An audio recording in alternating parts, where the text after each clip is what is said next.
Hello, guys. So, real quick, welcome back to the role of an aux player. It's been like how many years now?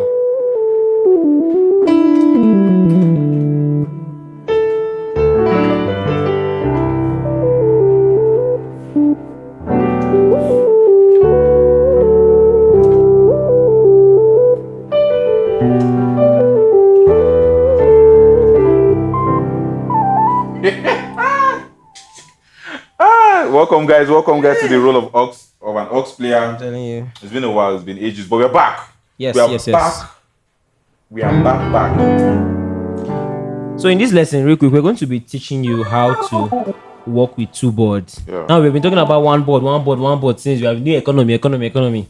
Now, we have two boards as the aux player. Now, what can you do with two boards? So, Sarex, Yeah. tell us, what can you do with two boards? I'll write with a marker in the first board, and the second board I'll use the chalk.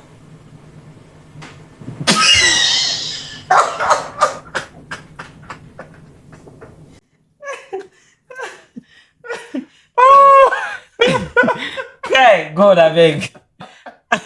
Sorry guys. No, for those that have been following this series, they know that this is not new. for you that is new, yeah. Sorry. If you're just joining us, I mean we don't only teach, we have jokes. Okay, two boards. You know, they always give us this. Should I call it a myth? Not really a myth, but they believe once you have the montage as an aux player, You don't need anything. you don't need anything. You even need more things. The fact that you can layer 8 sounds here doesn't really expressly give you seamless voice change. Because I mean, why do I want to play organ? I'm on polysynth. I'm on polysynth.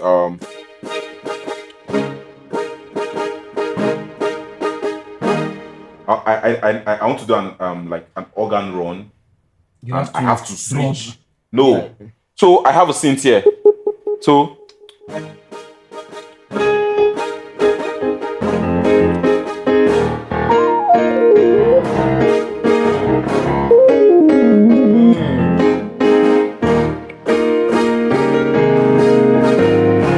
you can see that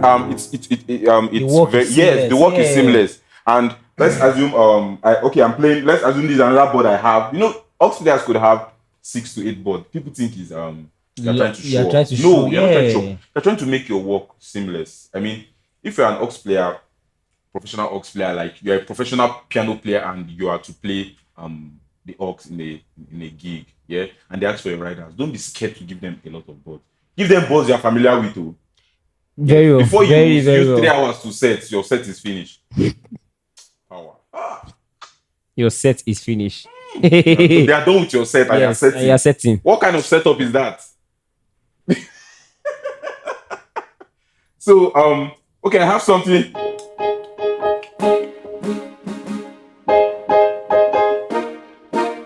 Now, let's assume, okay, this could be an organ. Yeah. This could be an organ. I have this. So these are different voices I've layered in different boards. You understand?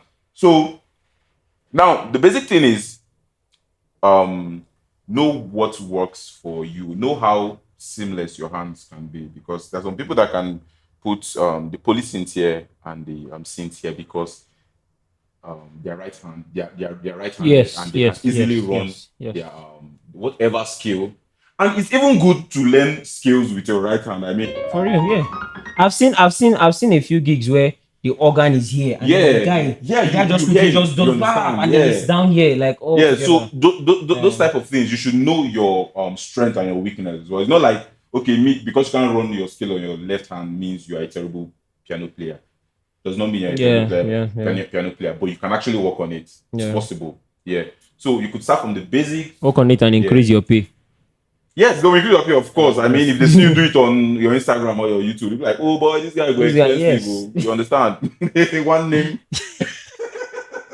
So, we are talking too much. Yeah, so right straight, we're going to play a worship song. Yeah. I have my organ here and I need seamless flow of transition. So now I have, by the way, I have my PSR registration bank for sale. So guys, so I have sounds I designed and I want to give to you guys, but for a very little money. Yeah, so it's going to be in the description. So I have my pad here. Yep.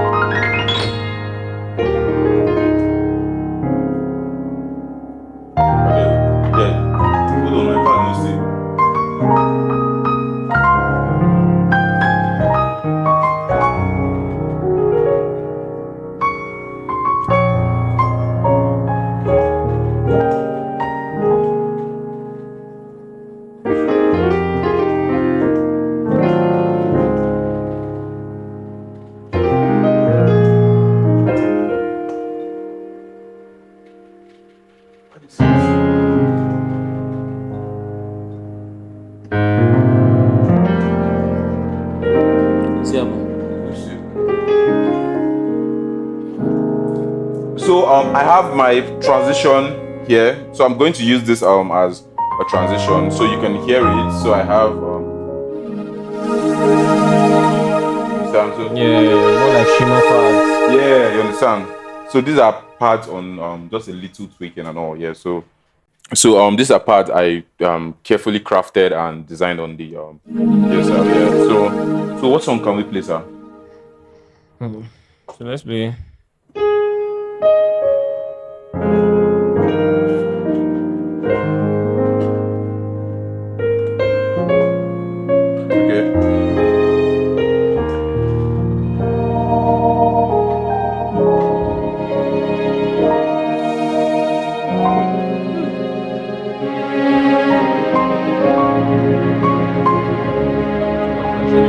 Let's go not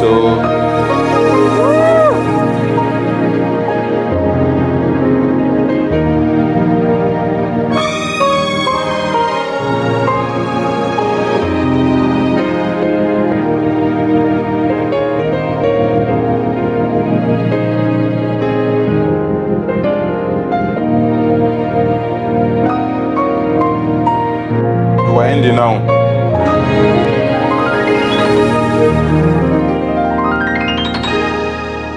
So you can see with that now you know why your second board you have a second board. Yeah. Yes. I mean during everything it was not boring. I mean there was a transition. You know. Yeah. You understand. So that could even work with your cymbals. I mean if your drummer is hitting the cymbals, you understand. As your drummer is hitting the cymbals, this work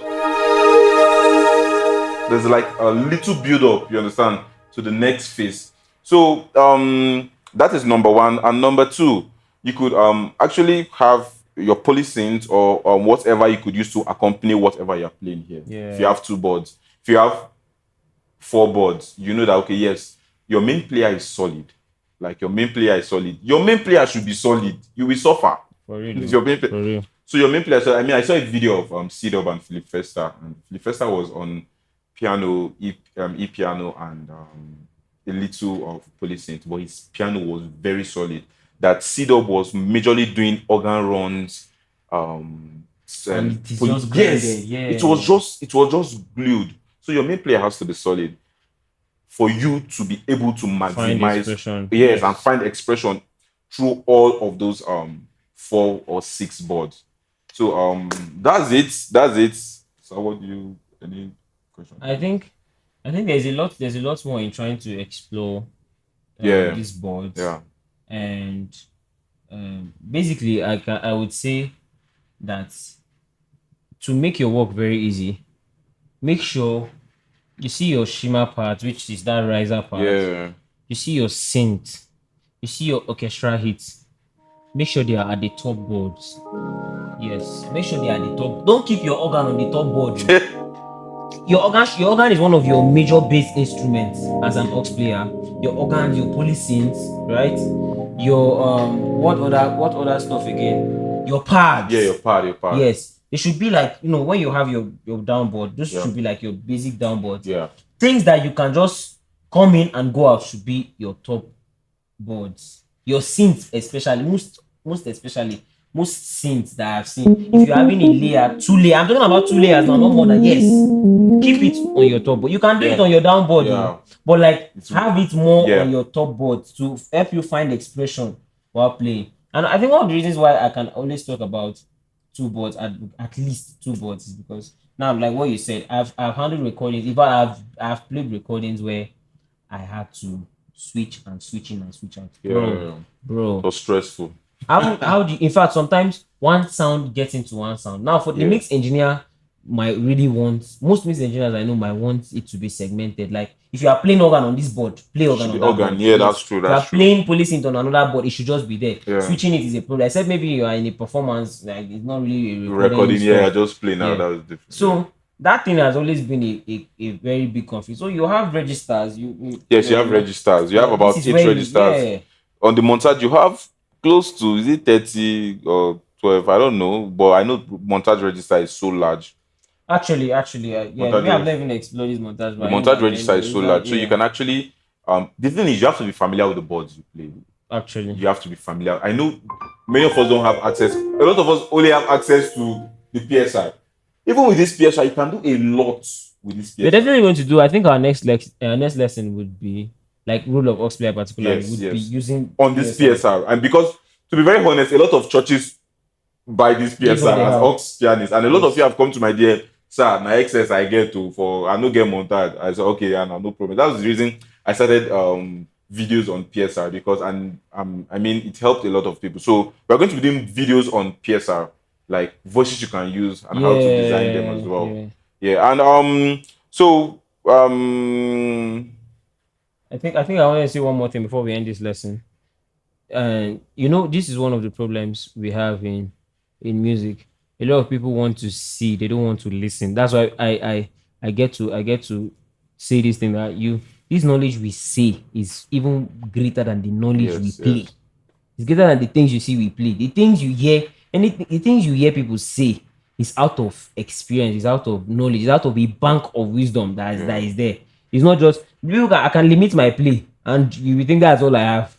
You understand? So last thing I will say, that I know that there are a few main players have reached out to me and like they appreciated us and like thank God for this platform and stuff. They will send these videos to their aux players and blah blah blah blah. Now you as a main player also pay attention to the things. That's why I also have a board here to play. Pay attention to the things I play. You find out that there is space. We've made mention of this space always. I think let's try it. Let's try something. This same song, what we play.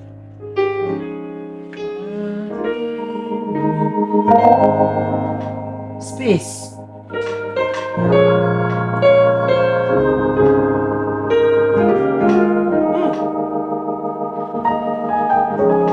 Space.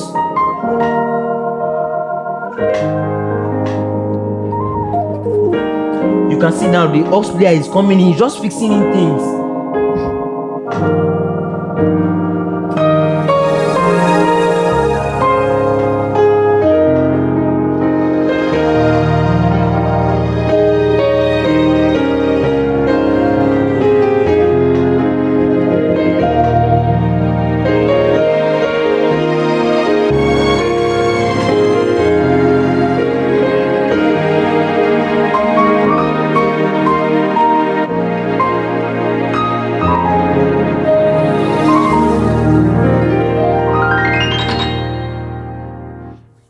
It's not that difficult. So even as much as we are talking about aux player, rule of an aux player, I want you guys as main players to also learn to you know that there's a way you as a main player will play with a good aux player, but it will not even still make sense. Why? Because of your kind of approach to it. You are playing as if it's just you that is playing in the gig. You don't send anybody, papa. No, that is very, very wrong. I'm speaking for all main players now because I'm playing main in this particular context. So make sure that he was emphasizing about a main player being solid. That is not, it don't be meme. This is real. For real. This is real. It's a living witness to gigs. I personally have played with people that are not even solid as main players. Now I tried my best to make sure that at least the music makes sense, but it will not meet up to when you have someone that knows what to do. So it's not so much. It's just knowing. Just this what there's something in music we call playing parts. Know your part to play. Know where you should be.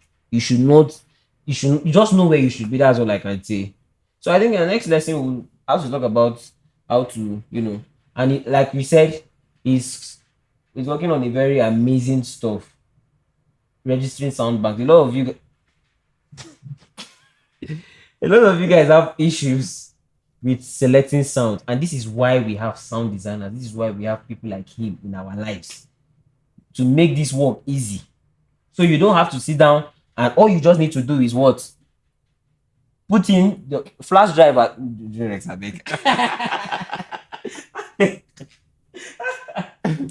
all you just need to do is you have your flash drive, you have everything. Yeah, I'm going to be explaining it in the video. Yeah, Very simple. The video I'm going to make about the register bank. It's very very easy. Very easy and very, very cheap. If I tell you the price when I go open myself. No tell them. You see, ba? So please, you guys should take advantage of these opportunities. Opportunities like these are rare. It's very hard to see people that figure out a problem in the music space and try to find solution to it. So take advantage of this opportunity. It will get to a point where you will not have these things and you will look for them. For those of you that think you know, I those they watch you. So, you guys, please make sure you subscribe, make sure you like, make sure you share, make sure you buy our product, make sure you do everything. Just do whatever that you want to do. Just do these things. Do these things. The love will flow. All right. God bless you guys.